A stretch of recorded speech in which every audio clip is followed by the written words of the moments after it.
take-home essay that you will upload to Blackboard. And then you'll have the IDs portion of the exam. You'll come into the classroom on the day of our final and do that in the classroom.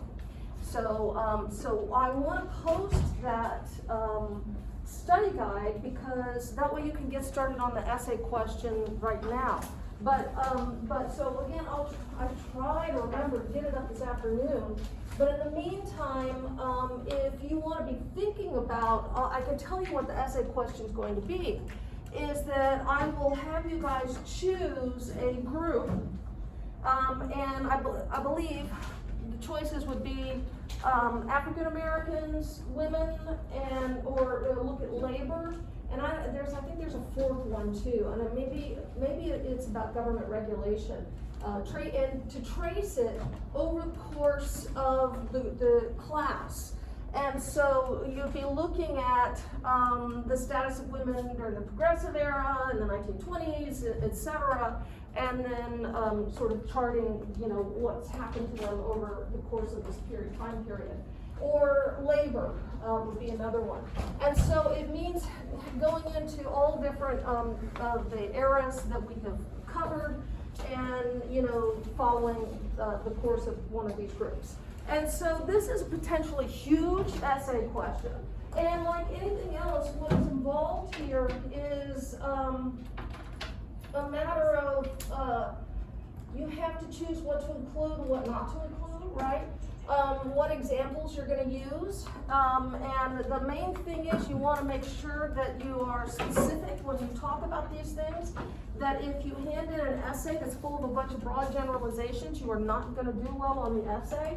You want to make sure that you are pulling from specific examples from each time period. And you don't have to cover every last example because some of these are huge topics that we've gone on at length about. But part of the task here, and this is a part of the task of any historian, is choosing what to cover and what not to cover, right? And so, so you know, you can be thinking about this, and my advice to how to approach this is that you have all of these outlines, and do not use outside sources. That pisses me off. But you have all of these outlines, and you've got them, you know, that you can download onto your computer. So go into each outline and just do a search for whichever topic you choose, whether it's going to be labor or women or African Americans or whatever your topic may be. And again, I think it's government regulation.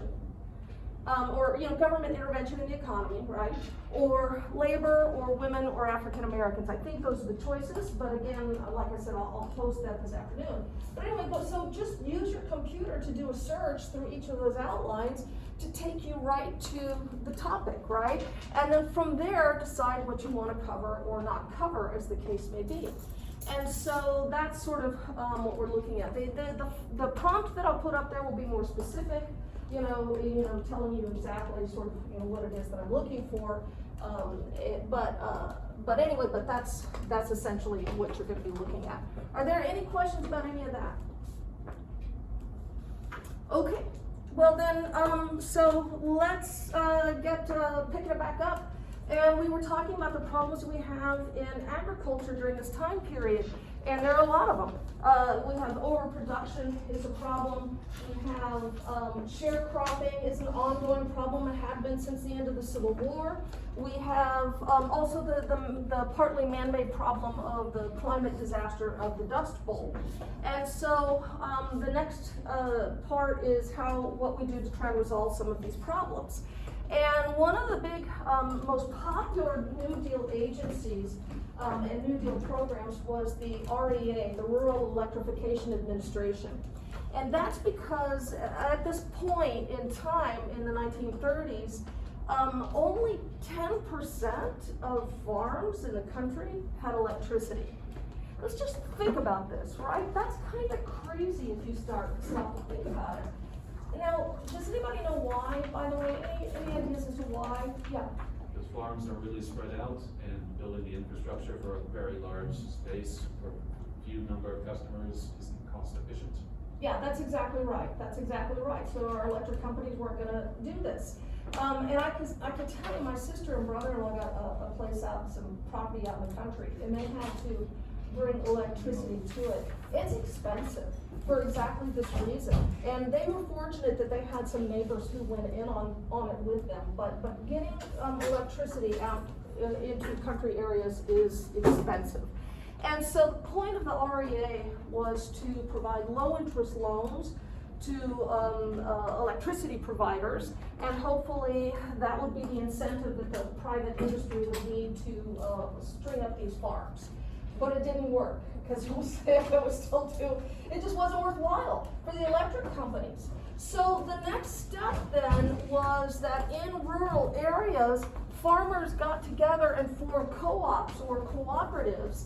And then so this would be formed by the farmers in these local areas, and then the farmers, these co-ops would get the low interest loans and then bring the electricity to these areas. And if you're ever in small town Texas or small town anywhere, and you drive through the towns, you will still see these co-ops exist today. They're still around today. And so, so ultimately then, that's what it falls upon to the farmers in the area to organize themselves and to get those low interest loans to light up their houses. But I'll tell you, I was just talking to my mother about this recently, within the last couple of weeks. And she was saying she grew up on a farm, and she's remembered when they got electricity on their farm. And I was a little shocked by this, because I knew about the history of the REA here, and if she remembered it, because she was born in 37, so it was already a couple of years. The REA was 40 to 35, but if she remembers it, then she had to have been older, right? So it probably means that they didn't get electricity on their farm until the 40s. So that's pretty late. And farm life is hard enough as it is, and you can imagine without electricity. And because I think I mentioned this in the 1920s, one of the 1920s videos that I had asked you guys to watch on Blackboard. She's told me before that in those days, that when my grandmother got up in the morning, the first thing she did was have to build a fire in the stove. And if you think about that, life is hard if you have to build a fire every morning just to get going, So, but one of the things I want to point out as we go through all of these sections, by the way, is all the photographs that we have going on here. Because this is another thing that they're doing in the New Deal, which is they're sending these armies of photographers out there. And they're doing it to, document what's going on. So part of this, and I just also want to connect this to progressivism.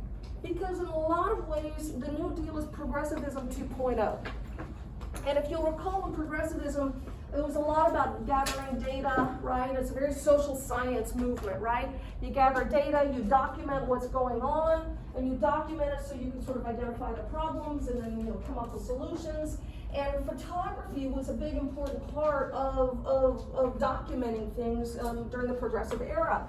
Well, we still see that going on here. So not only are we sort of documenting what's happening, but also this, of course, is New Deal propaganda, right? Because part of this is to sort of let the country know this is what we're doing, and these are the programs we have put in place to help you. So there's the documentation aspect of it, that kind of social science piece of it, but there's also, this is definitely propaganda at the same time. But you have a lot of, and what I just have just a few photographs here and there as we go through this. There's a lot of this out there, a lot of these photographs. Okay, so the REA ends up being one of the most popular of our New Deal programs, and really has a huge impact on the lives of people living in rural areas. But now I'm going to turn to the Tennessee Valley Authority. And I have also mentioned before that a big part of what we're doing with the New Deal is we're experimenting. There's a lot of experimentation. And there are also a lot of socialistic aspects to the New Deal. This becomes a criticism of the New Deal, but I think it's fair. There are socialistic aspects. And for this is an experiment in regional planning, right? So this is like a big undertaking that we've got going on here. And so the main pieces of this will be that Roosevelt felt that electricity was so important to people's lives that providing electricity should not be in the hands of the private sector. That in fact, that the government should work to provide cheap electricity for people. And that's part of what the Tennessee Valley Authority is set out to do. Also, Roosevelt had a strong interest in conservation issues, and so that's also what the TVA set out to do.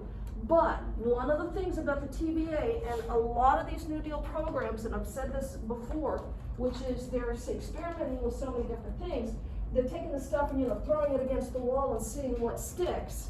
And they do all sorts of things, right? It's never just one thing that these New Deal agencies do. So for the TVA, what the main goal here is to provide cheap electricity. And so how they did this was that they built a series of 21 dams on the Tennessee River. And of course, this is going to provide jobs for people, so that's one thing that this is going to do, which will be good. But it's also going to be working on flood control issues, right? So we're going to do something about flood control, provide jobs for people, and ultimately provide cheap electricity to the people living in this area. And again, you notice the pictures, right? And I just want to say also about these photos too. I mean, I think they're gorgeous photos, right? And look at this. I mean, this is so, this is modernism right here, right? I mean, these just gorgeous black and white photos. So we're going to provide cheap electricity for people. That's a big part of what the TVA is going to do. The other thing is the conservation piece of this.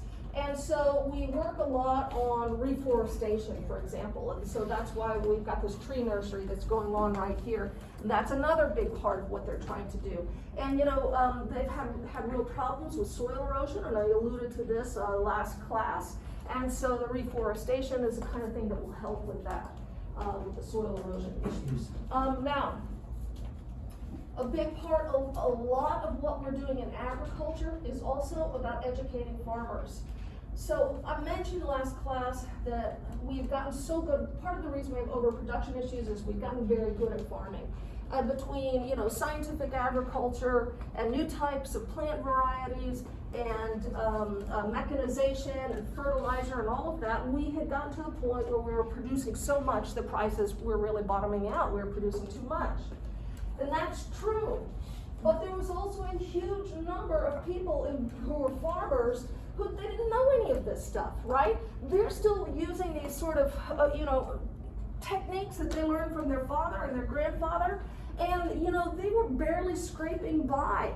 There were a lot of the farmers that were working, bad land, poor soil, using kind of old kind of outdated agricultural techniques. And so there's always a big education aspect to a lot of these programs. And so part of this is, we're trying to teach farmers how to farm in a way that we don't have the same problems with, say, soil erosion and things like that. And also part of this was to encourage them to use fertilizer. And so then another part of what the TVA did was actually to manufacture fertilizer. And then you have to convince the farmers that fertilizer works, right? And so that's what this is all about, right? Look, farmer, look, local farmer, look what can happen if you too use fertilizer. So we see that the TVA then is involved in a lot of different kinds of activities, and that's true of a lot of these different programs. Yeah? Isn't this also because some farmers are still using the burn technique? Well, I can't even imagine that anyone would still be doing slash and burn, but they may have been, but that is, the problem with slash and burn is, once you burn once, right, that soil is only good for a few planting seasons, and then you need to find more soil, right, and so that's sort of the problem with that. But it may be that there are still some out there doing that, but that is a very primitive form of farming. Okay, now this isn't the huge piece of this right here. One of the most controversial New Deal agencies was the AAA, the Agricultural Adjustment Administration. And this is to take care of our overproduction problem. We had, as I said, prices had bottomed out because we were just producing too much. And so some of the ways the farmers tried to deal with it was this way right here. They're trying to pull stuff across the road to prevent their neighbors from taking their crops to market. We've got to prevent those crops from getting to market and driving prices down even more. Well, obviously, this is not a very efficient way to address the problem. But what the Agricultural Adjustment Administration is going to do is a kind of a version of this, which is we have to reduce the amount of crops that we're growing. And so what they're going to try to do is create a false scarcity. There was plenty of food, there were plenty of agricultural products, but we want to reduce the supply, right? We want to act as though there isn't a huge number. And so what they did was they essentially, the AAA would work with the big farmers in an area and get them to voluntarily comply to go along with the program. And then for the smaller farmers in an area, they would create cooperatives, co-ops, and come up with a domestic allotment plan. And essentially what they would, and again, all of this is voluntary, but essentially what it says is, say you have 100 acres of land, you can farm 75 acres and 25 you let lie fallow. You don't do anything to that 25 acres, and then the government will pay you for not farming that 25 acres. And I'm just making these numbers up, I don't know what the numbers are, but the point is that you will only farm part of your land, and the government will pay you for land that you don't farm.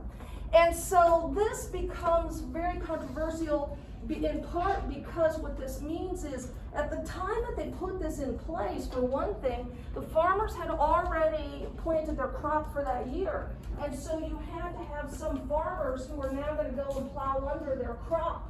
Also, the government ended up buying 6 million pigs and slaughtering them because we want to reduce the pig supply as well.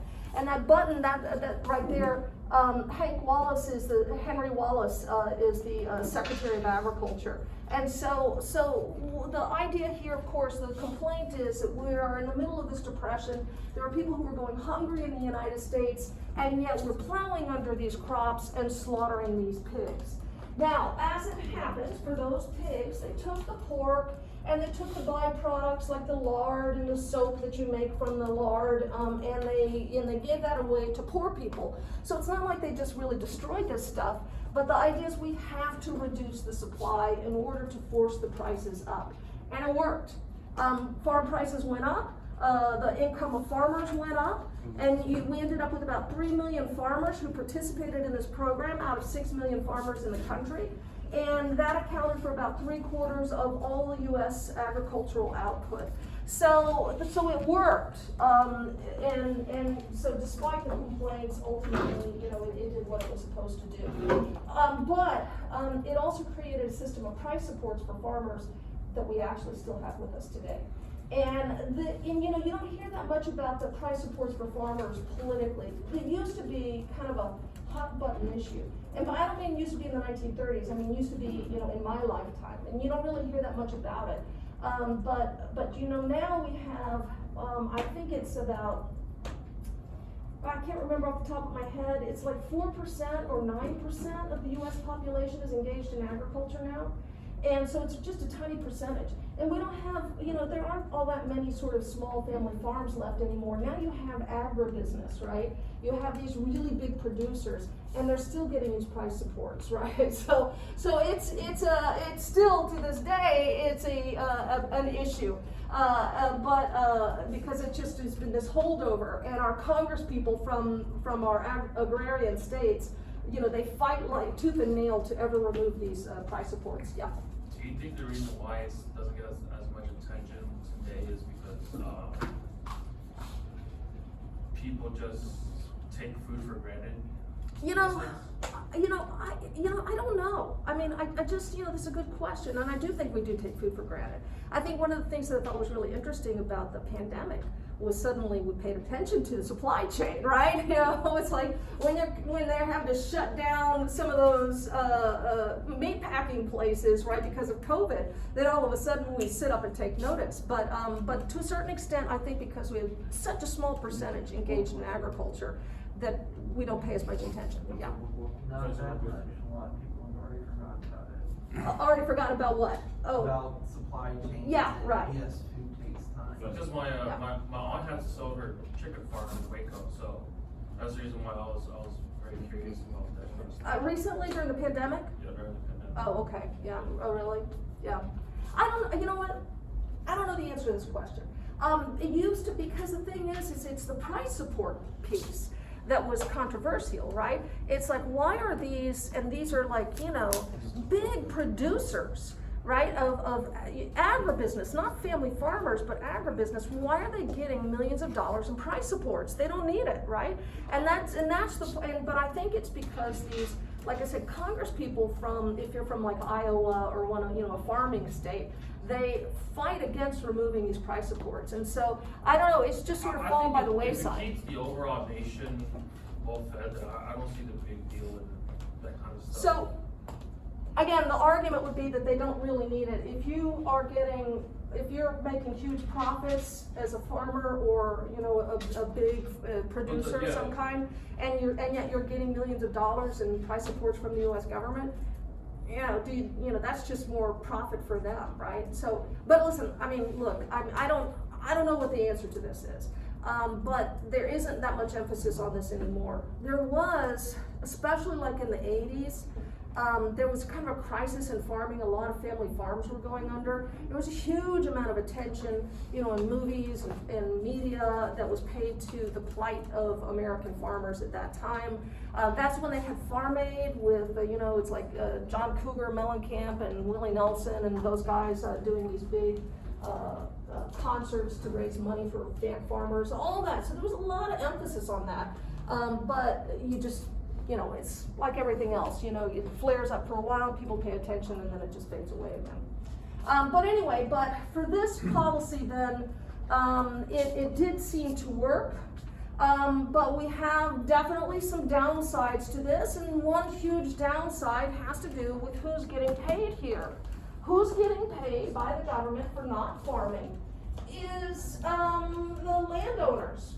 And we know that particularly in the South, we have this problem with tenant farming, with sharecropping, because we had a concentration of land in the hands of a small number of people, and then, you know, a huge number of sharecroppers who were renting land from those landlords. And it's the landlords who are getting this money. And the AAA did not have a policy or a requirement that said that the landlords had to share that money with the sharecroppers on their land.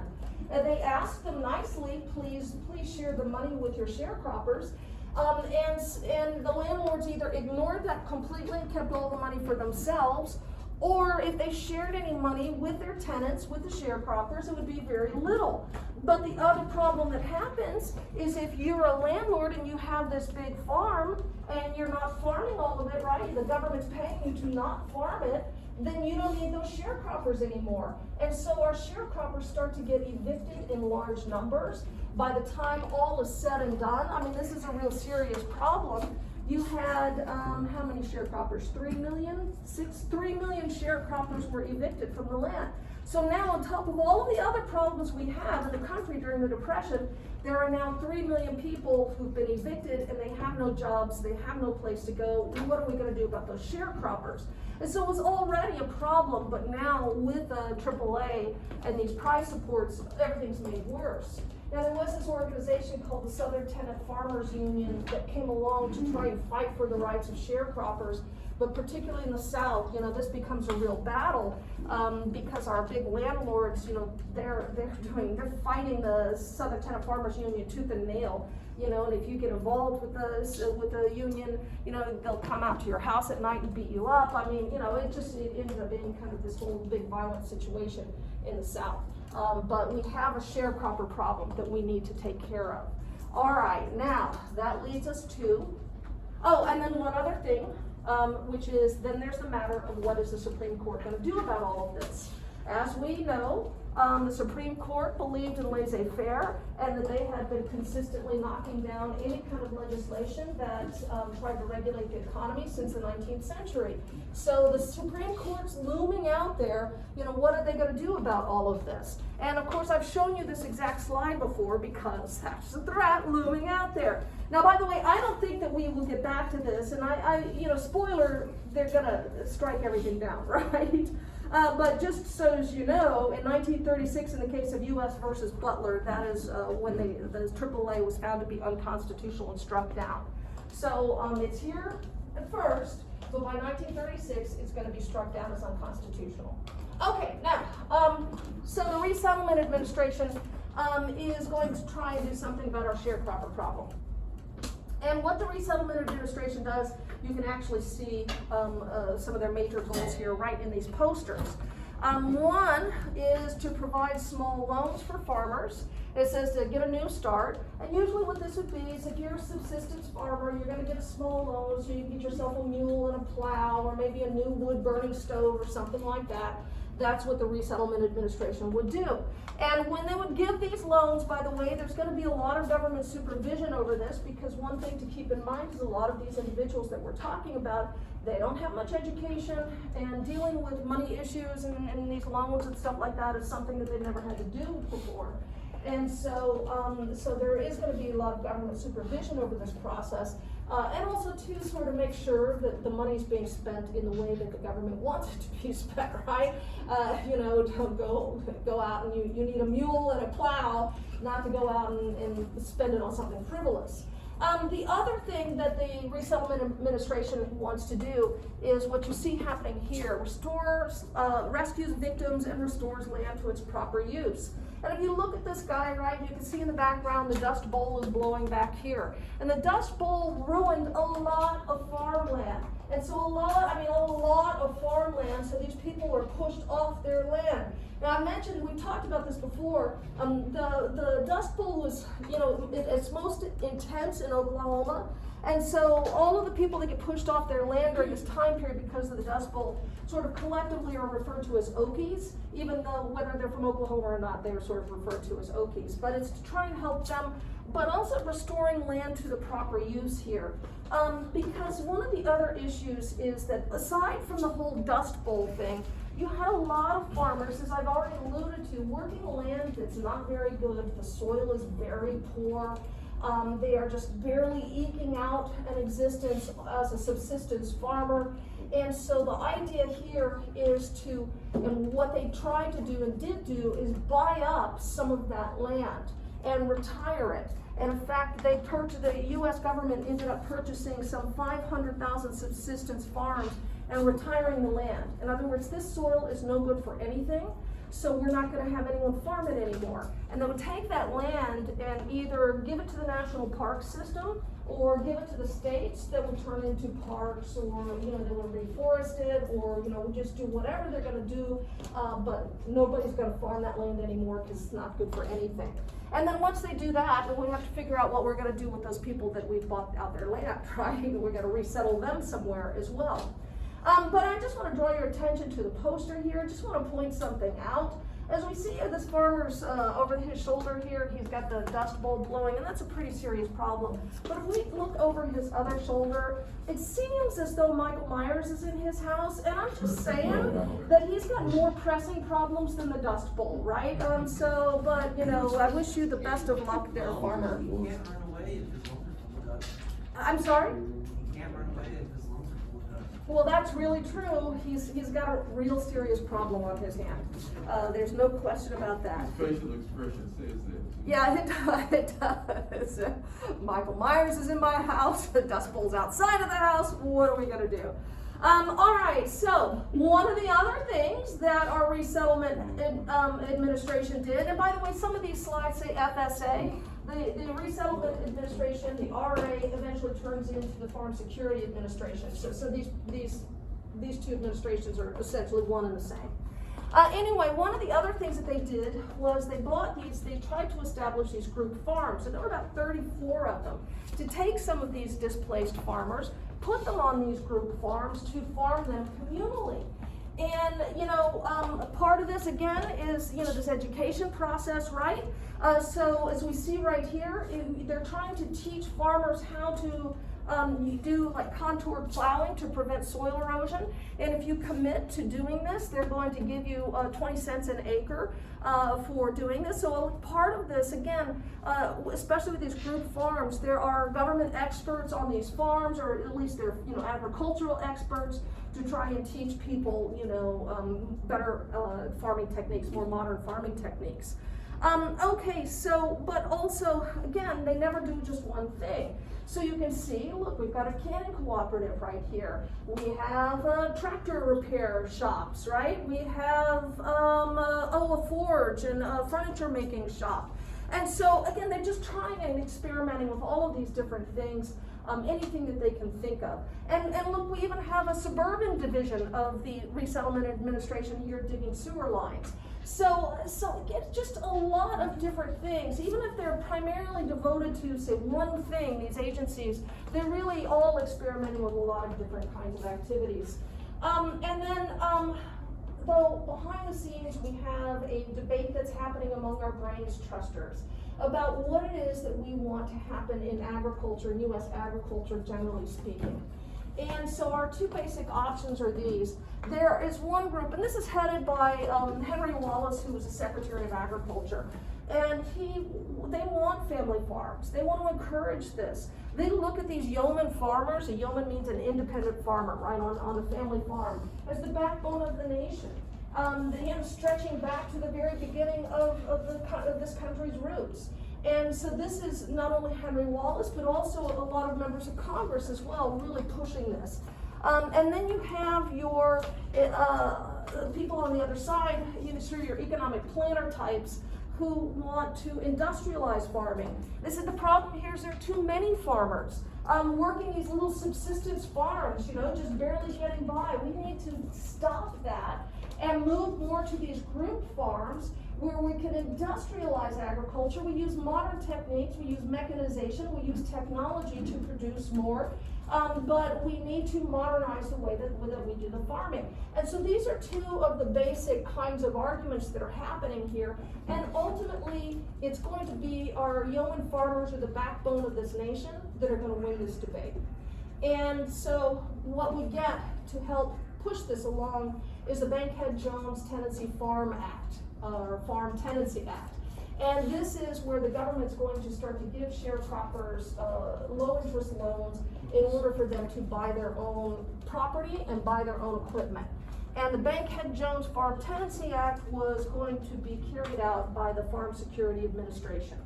So the Resettlement Administration now turns into the Farm Security Administration, and it's going to be the FSA here who's going to be distributing those loans to farmers.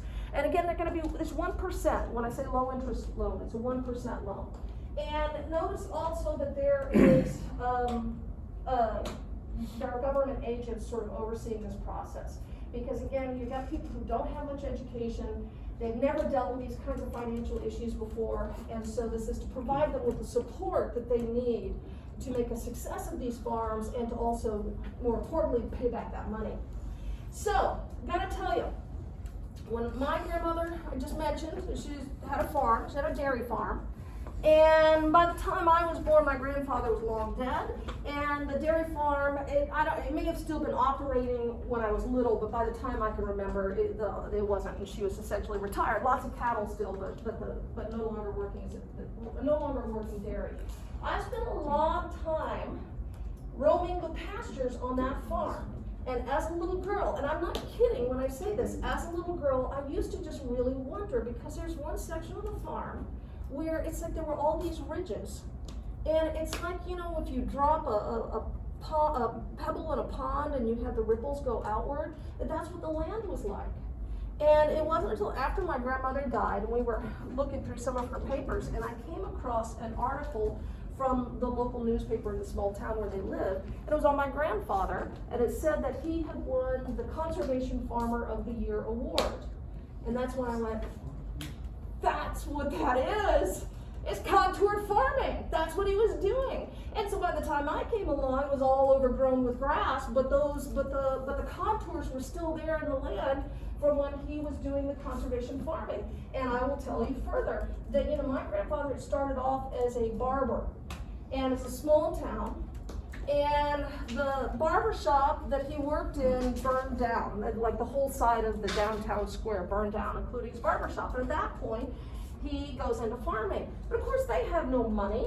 And so what happens if you're in Texas or anywhere in the South and you have no money and you want to be a farmer, you become a sharecropper. And that's what he did. And you know, my grandmother told my mother once that life as a sharecropper was one miserable shack after another. They get a government loan during the Great Depression.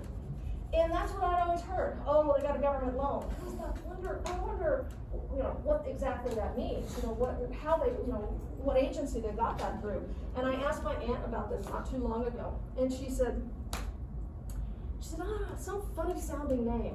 And I said, Farm Security Administration? And she said, yeah, that's it. So my grandparents got a loan through the FSA, got their own farm, became dairy farmers, and it changed the whole trajectory of their lives. And this was true for a lot of people.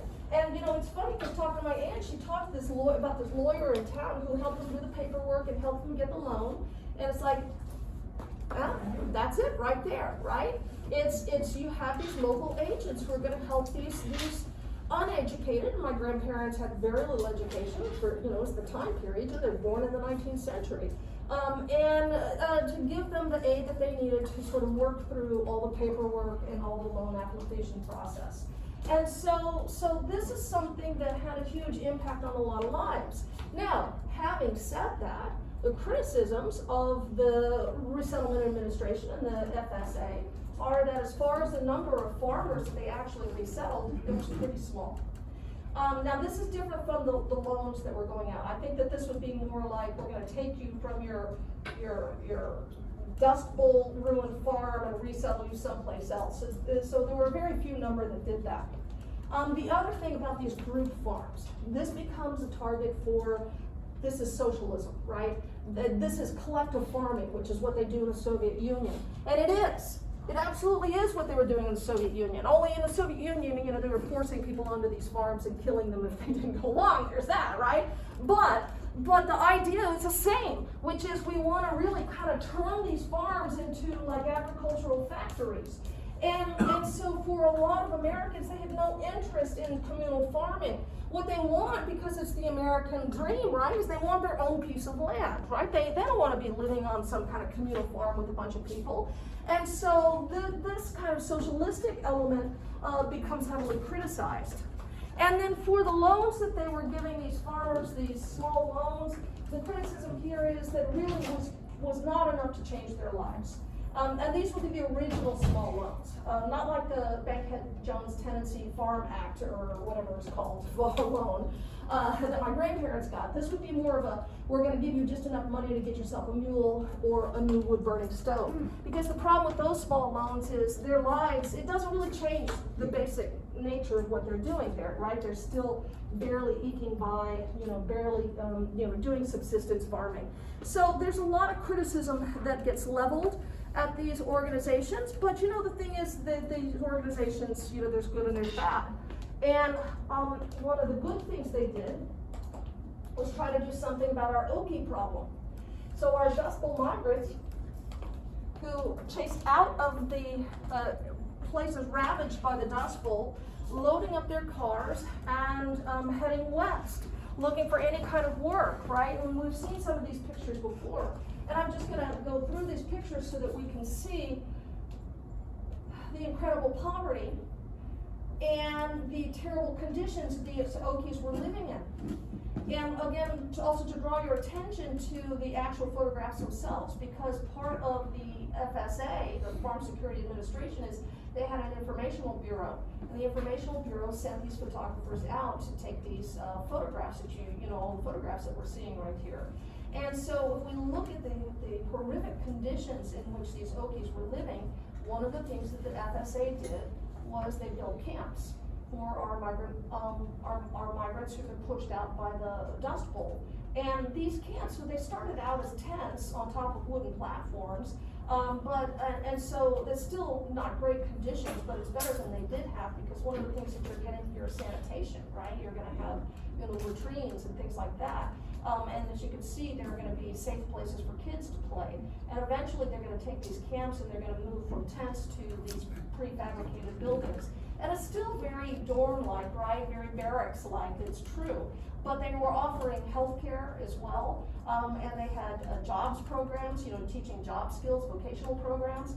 And so, again, just trying to do something on a large scale to deal with the problems that we have. And as for the photographers, by the way, that the FSA is sending out, a lot of these photographers became quite famous, and as did their photographs.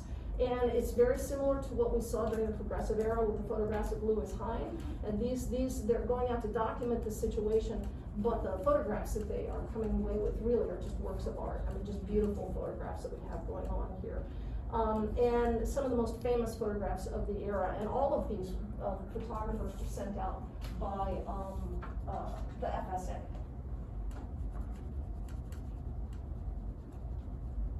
And I guess for me too, it's the black and white photograph. I just find those beautiful, they're very striking.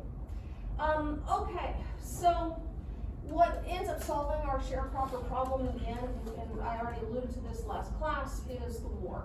Once World War II comes along and factory jobs are available, then a lot of our sharecroppers are now leaving the countryside and either joining the military or going to these factory jobs, which is really what a lot of the people in the Roosevelt administration were hoping would happen anyway.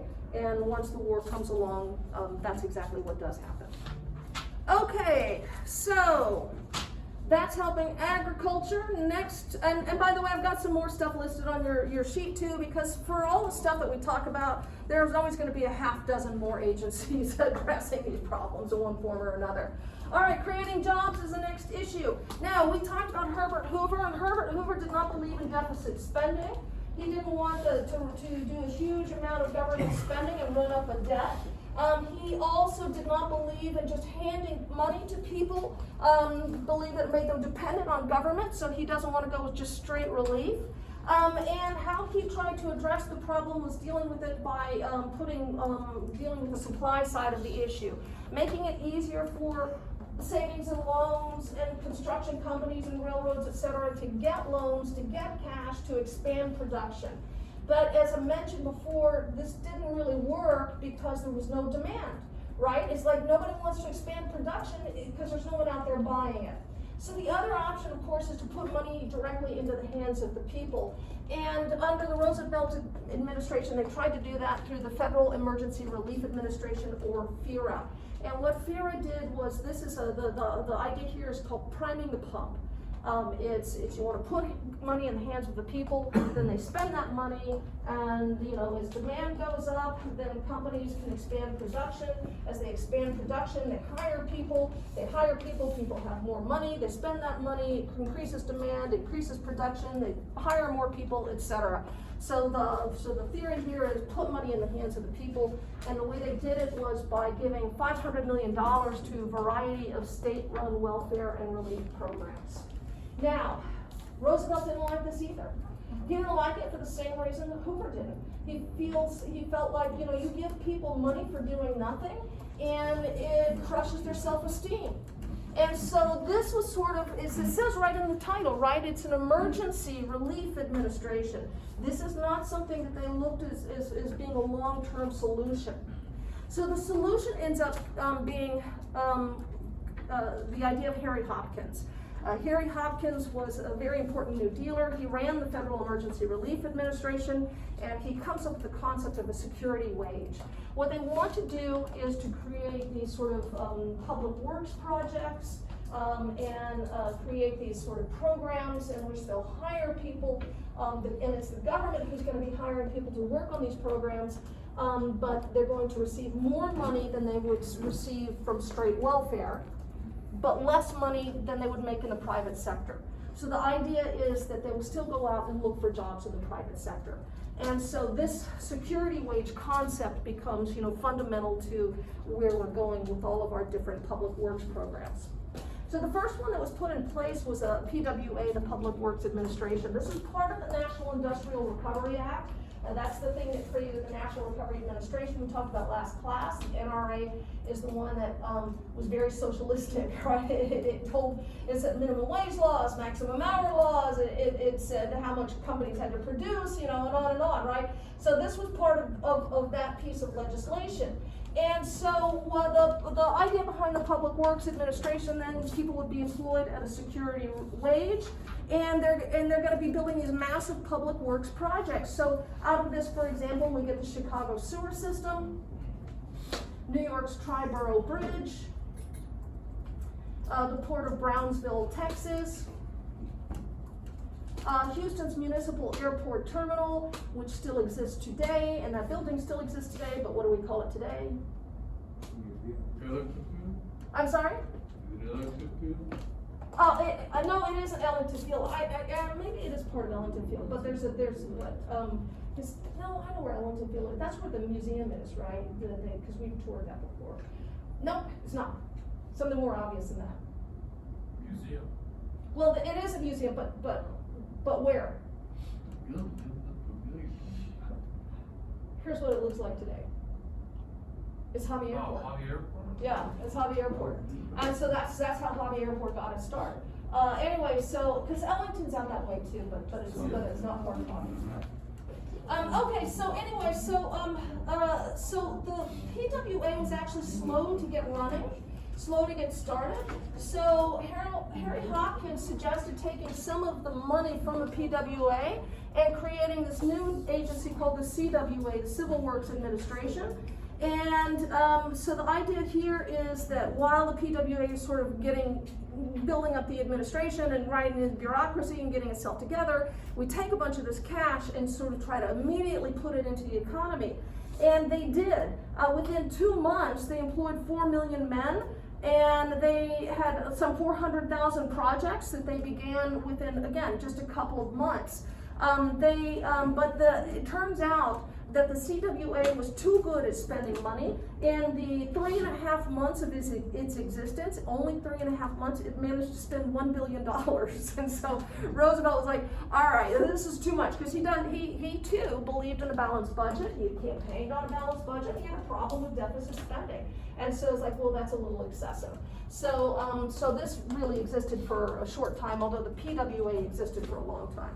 Okay, one of the most popular of our New Deal agencies was the CCC, the Civilian Conservation Corps. I talked at the very start of this about how we had a really high teenage runaway rate during this time period. It was young people didn't want to be a burden on their families, so they ran off. And we had, at the start of the Depression, there were like 5 million men between the ages of 18 and 25. They can't find jobs, they don't want to be a burden on their family, they want to help out how they can, and that's what the CCC was all about. What it did was, to be eligible for the CCC, you had to be a young man between the ages of 18 and 25. You could not be married, but you had to have dependents. And this means you had to have family that was dependent upon you, right?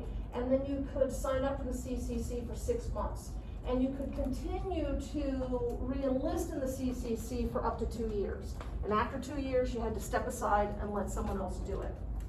My grandfather was actually a part of it. That's awesome, because that's really interesting, because I was just about to say that they had, these were mostly young men and mostly segregated camps. And they had some camps for World War I veterans, and they had a few camps for women, but they had segregated camps. Is your father, you said your grandfather? Yeah. Yeah, is he black? Yeah. I mean, okay. I don't want to assume anything. Well, I don't want to assume anything. There's a No, lot of my mixed other race folks. grandfather, he was half Native American. Well, that's, there you go. So he was probably, was he in a segregated camp? Did he say anything about that? I was so young, Yeah. I just listened to the stories, I didn't know what questions to ask. Yeah, I know, that's a terrible thing, right? Is Yeah. that we're young and we don't ask those questions, and then later when we really want to And know, he it's lived too to be late. 99 and I still Really? didn't ask the questions. Well- Is this where they stuck like a bunch of like the conscientious objectors who didn't want to fight in the war? Well, this would be after the war, so. Oh, okay. So, yeah. So where was it? Was he in Texas? Yeah, he talked about building roads and taking down trees and stuff, but and sending her money home, to the family, to his parents and his siblings. So, I'm so glad that you said that. So I said you had to have dependents, right? So they're paid $30 a month and 25 was sent home to the families, and then the guys got to keep $5 of that. Right. So, and I'm sure that this was much needed money for the family. back Yeah, and then. he was born in 1910, so that would have made him around that age, that, Yeah. you know, between 18 and 25. Huh, that's pretty cool. That's really great. That's really interesting. Did he keep any of his uniform or anything like that you know of? No. But you can run across these patches in like, antique stores every once in a while, these CCC. My grandmother would have threw it away. Yeah, I know, right? And that's what happens. Most people just, it's done, we're moving on, you throw it out. I mean, that's absolutely right. They were called Roosevelt's Tree Army. And I said that Roosevelt was really into conservation issues and things like that. And I'll tell you one place that they were active. Did you say that it was in Texas? I believe it was in East Texas. Oh, this is awesome, because East Texas, the CCC was really active, because that's where the piney woods are. And that's the area he lived in, yeah, Oh, like okay. around Crockett area. So I bet this is what he was doing for sure, because one of the things that happened was those big timber companies in East Texas, they kind of go in and clear cut everything. And then, now they manage this, right? Now they plant and they cut, right, at the same time. But early on, they just kind of clear cut everything, and there were real problems because, when you take out all all the trees, that leads to soil erosion, all sorts of problems like that. And so the CCC was really active in East Texas replanting trees. And so that's really interesting. But they did everything because, it's like, whatever it needs to be done, they'll do. Cutting trees, planting trees, building roads, doing, fighting forest fires, stringing telephone poles, or, whatever it is required, they do it. And one of the things why this was such a popular program was because a lot of the guys in the CCC were city boys who were out in the country for the first time. And so they're out there doing this sort of hard physical labor, and it proved to be, again, a very, very popular program. It was run on the military model, and so they had uniforms, and they lived in barracks, and they blew a bugle every morning to get them up. And another thing that happened a lot in these CCC camps is they'd have educational programs. And one thing to keep in mind is for some of these young men, they'd been in college, but when the Depression came along, they had to quit college because their family couldn't afford it anymore. And so the educational programs was another big emphasis. But they did all sorts of, they would sort of poll the guys in the program, in the camp, to find out what kinds of things they were interested in and then do that. And they tried to aim it at sort of different educational levels because, most people during this time period, didn't have a whole lot of advanced education. And so, they wanted to make sure they didn't shame anyone, make anyone feel bad, so they really did try to have a whole bunch of programs aimed at different educational levels. Okay, so CCC, one of the most popular New Deal programs. All right, so what we have then is this. A lot of activity, right? There's so many of these agencies that refer to them as the alphabet agencies. A flurry of activity to give the impression to the country, that our country's on the move, right? The government's on the case, we're on the job. And I mentioned this before, the idea that we want to sort of deal with the psychological blow that the country experienced during the Depression, right? And make people feel that they can do something to help move the country forward, right? And that you too can be part of this process. But for all of this activity and all of the, try to attempt to bring hope and optimism and confidence back to the country, the problem with all of this is that none of it actually worked. At least it didn't work to really put a dent in unemployment. And there began to be this sentiment in a lot of corners that this high unemployment was here to stay. And for Roosevelt, who had gotten a lot of support when he first came in, and on both sides of the aisle, right, conservatives and liberals, he got a lot of support because of the crisis. As the Depression lingered and as unemployment stayed high, he started to lose that support. And he's gonna get to the point where it's gonna be a lot harder to get these new programs pushed through Congress. But the other thing that happens along the way is we're going to start to see alternatives emerge on both the right and the left. Those radical alternatives are really gonna start to take hold. Okay, so let's move on to our radical alternatives. Radical alternative number 1. There we go, Huey Long. Anybody know anything about Huey Long? He was like, Heard the name, yeah. I think he was in Louisiana, Mm-hmm. and he was the governor, and he did a lot of, he kind of just like became like the king of Louisiana and did a lot of really good stuff for like poor people in the state. But he was kind of corrupt, and so fancy people didn't like him. Yes, yes. In a nutshell, that's it. So he was a governor of Louisiana, and then he became a senator from Louisiana. Governor in, I think, in 29, senator by 1930, called himself the Kingfish. Kingfish, that name, by the way, comes from a character in the Amos and Andy radio show. And when we talked about the 20s, I talked about Amos and Andy. Amos and Andy were, this was a hugely popular radio show of the era. 2 white guys pretending to be 2 black guys. Back in vaudeville, they used to perform in blackface, but when they became famous, it was on the radio. A show that today we would find horribly offensive and would never fly, but it was hugely popular back then. So the Kingfish became his name, and it was a character from the show. And you know, he was very flamboyant, and he was a demagogue. He was your classic demagogue, right? Which is, he is a demagogue, an unprincipled politician. Someone who appeals to our basest instincts. And in particular, the base instincts he's appealing to here are class issues. And this gets to what you were saying, right? Which is that he gets himself elected to office by appealing to the working class in Louisiana, and by ridiculing the old planter class in Louisiana, the big oil interests in Louisiana, educated men, your Ivy League elitist types, you know, especially the ones that were occupying all those New Deal agencies and New Deal administrations. So he's sort of ridiculing that group, and it's the lower classes that are going to end up electing him. Now, he also played the part of the country bumpkin, you know, the sort of, you know, your classic kind of Louisiana cracker, essentially. He wore white suits and colorful ties, and really does try to play up the kind of country bumpkin thing, but he was very smart, very shrewd. He knew exactly what he was doing. And yes, he did a lot of good for Louisiana, because what he was promoting Louisiana was really the same thing that Roosevelt was doing with those public works projects. At the state level, he's trying to fund a lot of public works projects. And one of the big things that he was really focused on was education, building schools and things like that, public schools. And why was this needed? Because in Louisiana, there was a 75% illiteracy rate.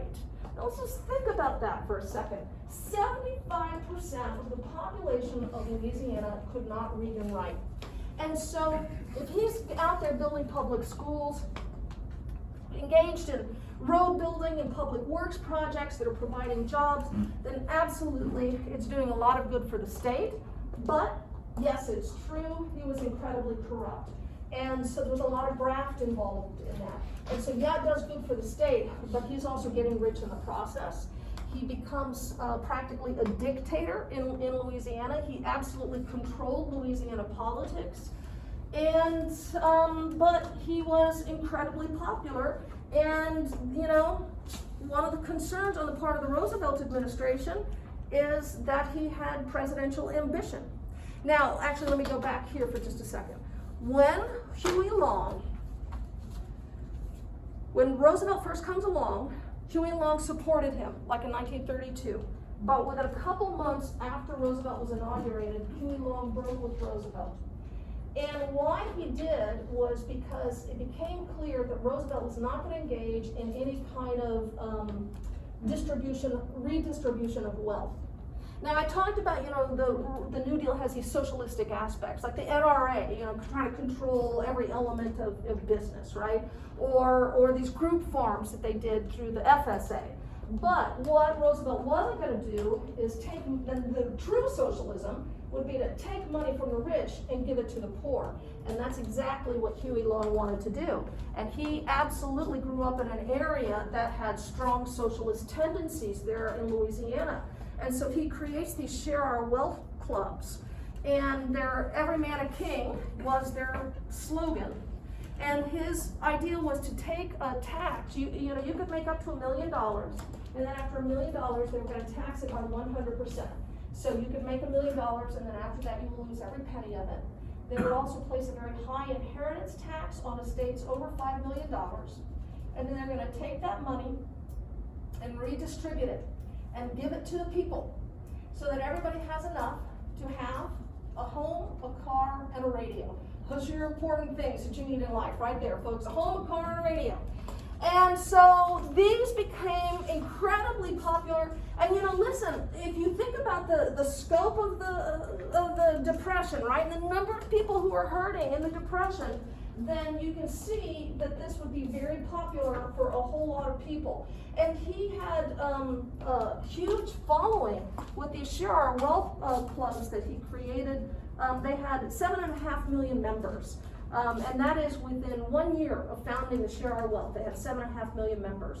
And he did have presidential ambitions. And so this becomes a threat to Roosevelt, because they estimated that if he did run for president, I guess polls showed that he could probably win between 3 and 4 million votes. So he actually represented a real threat to Roosevelt's reelection at this point. So he's like super powerful, very popular, particularly in Louisiana, but once he starts a Share Our Wealth club, he's getting, followers all across the country. Now, another radical alternative is Father Coughlin. Does anybody know anything about him?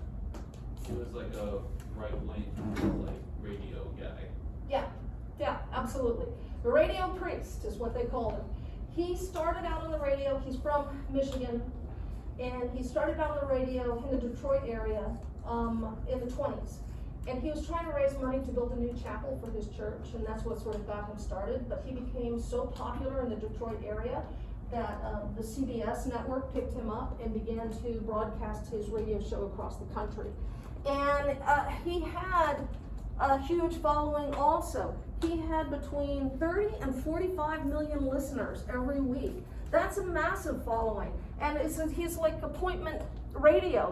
People would come, rush to get home in time so that they could listen to his show. And one of the things that he was known for is he had like this radio voice. It was this sort of mellifluous voice that was apparently very soothing and really worked well on the radio. I've heard tapes of him. And now, of course, it sounds very dated, right? But for that time period, apparently, this was like considered, the perfect radio voice. And he starts off talking about religious issues, as you would think from a Catholic priest, right? But once the Depression hits, he becomes increasingly political. And the right wing is correct, because it's not just increasingly political, it's anti-Semitic. Because what he said, started to say on his radio show, was that the cause of the Depression was it was an international bankers conspiracy.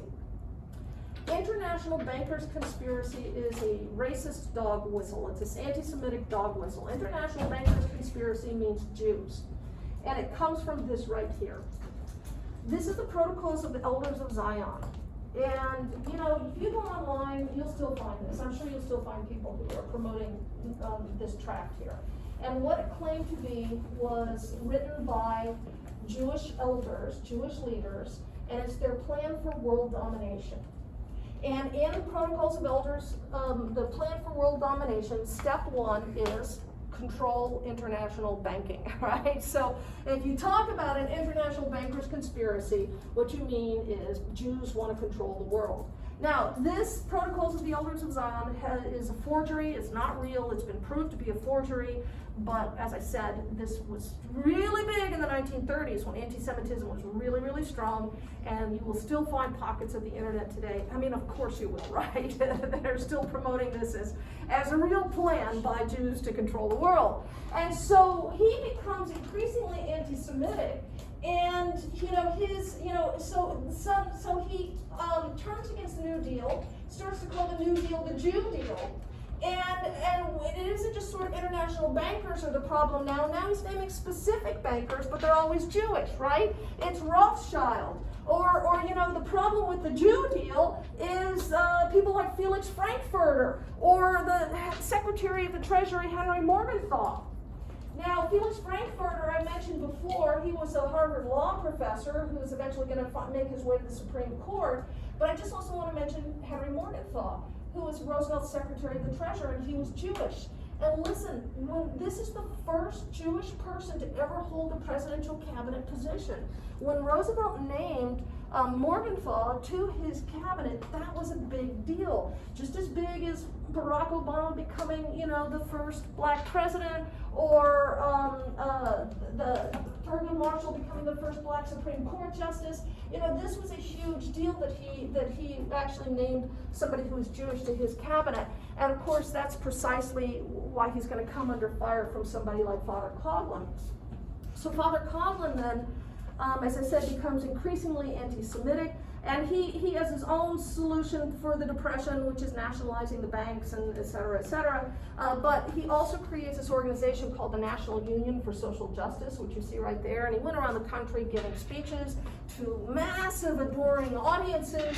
And so once again, the danger here is if you have Coughlin, if he were to join forces with Huey Long, and between the two of them, they have so many supporters, it really could be a threat to Roosevelt's reelection.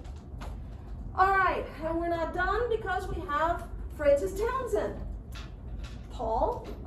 This one I don't know. Anybody? Okay, so Francis Townsend, this was another hugely popular thing in the 1930s. Francis Townsend was a doctor, a physician, and a sometime dentist, who ended up unemployed at the age of 67, and he had, at the time that he found himself unemployed, he had $100 in the bank. And that's a very scary thing, as you can imagine, because at the age of 67, you're going to have a hard time finding a job, right? Especially during the Depression, and you only have $100 to your name. So he comes up with this idea of this old age revolving pension plan. And the idea is for the government to pay $200 a month to every citizen who is over the age of 60. And if you want that $200, if you're over 60 and you want that $200 a month, here's what you need to do to get it. You need to quit your job and quit any kind of employment that you may have. The idea is you step aside and let somebody younger have that job. And then you also have to spend that $200 within 1 month of receiving it. And so this was his plan. It's kind of a priming the pump thing, right? We're going to put money into the hands of people and get them to spend that money. But the specific people we're giving that money to are going to be older people, right, over the age of 60. And we're going to finance this by placing a 2% tax on all business transactions. So this is mostly going to take root in the western part of the United States, particularly in California, although he starts his own clubs too, and he's going to have, a pretty good following as well, although again, mostly it's in California. They say in California, if an old person walked into a store, the storekeeper would duck out and go into the back room because old people start to demand to buy things on credit and say, well, I'll pay you when my Townsend check comes in. Well, the Townsend check's not coming. This was never put into place, right? But it does get to generate quite a bit of following, particularly again in our western states. Now, why is this never going to be put into place? Because of this. What this would entail is for the United States to spend, go back here. The U.S. national income at this time was $40 billion a year. To make the Townsend plan work, it would require spending $24 billion a year. So we're spending, over half of our national income, and that over half the national income would benefit 9% of the population. So this is just wildly impractical. It's never going to be put into place. But again, people are desperate for any kind of solution during the Depression, and so he got a lot of followers. So that's some of our radical alternatives. And we have more because during the 1930s, the Communist Party of the United States experiences its greatest growth in its history. And the part of the reason why it experienced such great growth during this time period is because Karl Marx, who was the father of modern communism, had said that capitalism's internal contradictions will ultimately lead to capitalism's downfall. And so here we are in the middle of the Great Depression, and it sure seemed like Karl Marx was onto something. When you see capitalism fail so spectacularly, the people were willing to give communism, a chance here. And so you had during this time period tens of thousands of Americans who either joined the Communist Party of the United States or at least flirted with communism. They attended a meeting or something like that. Well, but the problem that you have with the CPUSA here is that it was incredibly demanding of its members. And the reason is, and I think I've mentioned the Comintern in this class before, the Comintern, or Communist International, was an organization to sort of spread revolution around the world. And it was run by Moscow. And if you wanted to join the Comintern, if you had a communist party and you wanted to join the Comintern, and they all did, right? Then you had to follow their rules. And one of the rules, and this had come down from Lenin and the Bolsheviks in Russia, is that you can't be a sort of a wishy-washy halfway namby-pamby member. If you're going to join the Communist Party, you have to devote 100% of your life to party activities. Yes, you can work in your job, but after work, you have to go to meetings, you have to work on printing pamphlets or participating in strikes or whatever it is that the Communist Party wanted you to do, but it required an incredible commitment of time and energy. And most people weren't willing to do that. And so what you get is a lot of people flirt with communism, maybe join the party, but then they quit pretty quickly. And what you mostly have in the United States are what were called fellow travelers. These would be communist sympathizers, people who sympathize with the goals of the party, but they weren't really ready to make that kind of commitment that the party demanded of them. And so in fact, a Congressional Investigating Committee of this era, the Fish Committee in 1930, found that the Communist Party had only 12,000 dues-paying members, but they believed there were between 500,000 and 600,000 so-called fellow travelers, people who sympathized with their goals, but were not full members.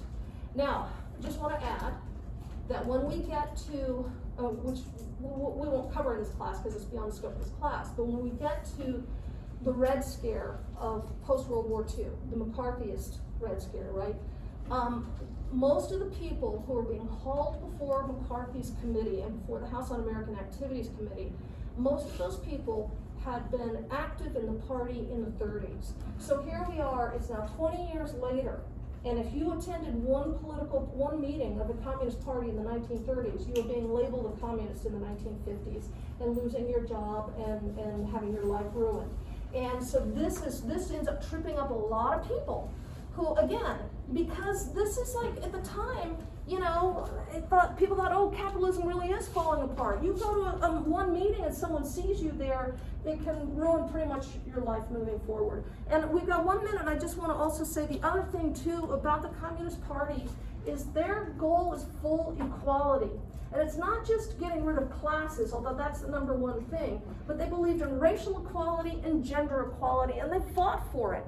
And the ILD, which you see right here, that's International Labor Defense, that's the legal arm of the American Communist Party, and they were out on the forefront fighting for racial justice during this time period. So if you had all believed in these issues, in racial equality and gender equality, that's another reason why you would give a second look to the Communist Party. And so the Communist Party had a lot of growth during this time period. Again, most people didn't stay, but it had a lot of people at least looking into it and kind of flirting with the idea during the 1930s. Okay, we'll stop right there. I forgot to sign the sheet today.